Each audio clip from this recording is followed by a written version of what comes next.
Marcus was 26 when he took the job as a security guard at a mid-sized medical office building in the Midwest. Not a hospital, a plain, boring office complex where a handful of private practices rented space. Dermatologists, a physical therapy clinic, an orthodontist. The kind of building that's dead silent after 6 p.m. He worked alone.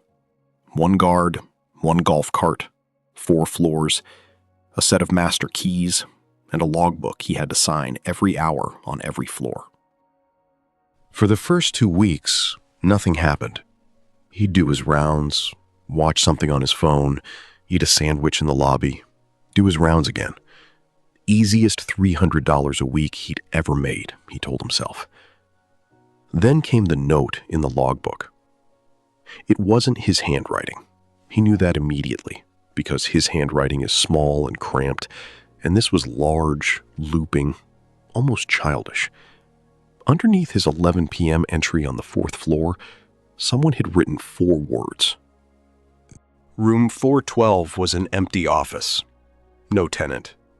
It had been vacant since before Marcus started. He asked the day guard about it the next morning, half joking. The day guard didn't laugh. He just said, "Yeah, don't." Nobody would explain further. Not the property manager, not the other guards. Just a shrug and a change of subject. Every single time. So, naturally, because Marcus was 26 and invincible and bored out of his mind, the next night he went to 412. The door was unlocked, which shouldn't have been possible, because he had the only master key. Inside, the room was completely empty, except for a single dentist's chair, bolted to the floor, facing the window. No other furniture. No sign a business had ever operated there. He stood in the doorway for a long moment. The chair was angled slightly, like someone had recently gotten out of it and turned it toward the door. Then he heard it. A wet, clicking sound, like a tongue against teeth, except slower, more deliberate, coming from somewhere behind the chair, where the wall met the floor.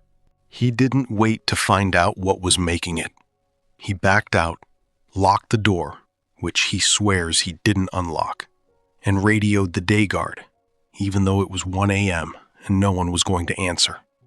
For the rest of that shift, he stayed in the lobby.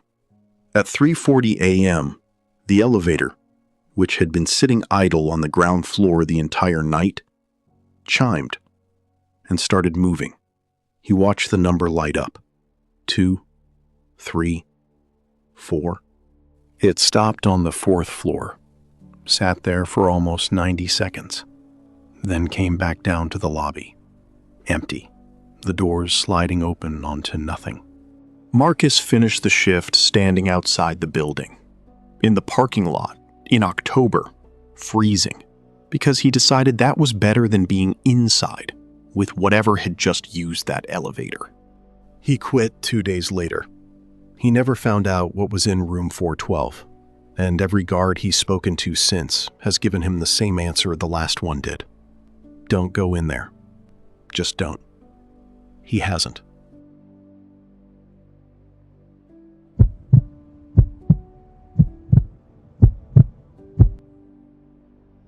This last one is the one that still gets to me, and it comes from a former hospital orderly named Todd, who worked the overnight shift on a general medical floor. We'll call it 3 South, at a hospital in the southeast. Night shift on a hospital floor is its own strange world. Machines beeping in a rhythm you stop hearing after a while. The particular quiet of a hallway lit only by the nurse's station. And, if you work it long enough, you learn which rooms tend to have bad nights. Not because of anything supernatural, most of the time. Just because sick people get worse at night. Room 318 was different, according to Todd. It was the room nobody wanted to be assigned to. And not because of the patients who stayed there, because of what patients said after. More than one patient, over the years, unrelated to each other, in different months, told nurses the same thing about that room, that they'd woken up in the middle of the night to find someone standing at the foot of the bed.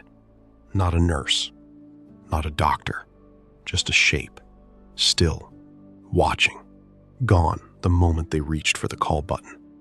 Hospital staff being hospital staff, most of them chalked it up to medication, fever, confusion. Todd did too, for a long time.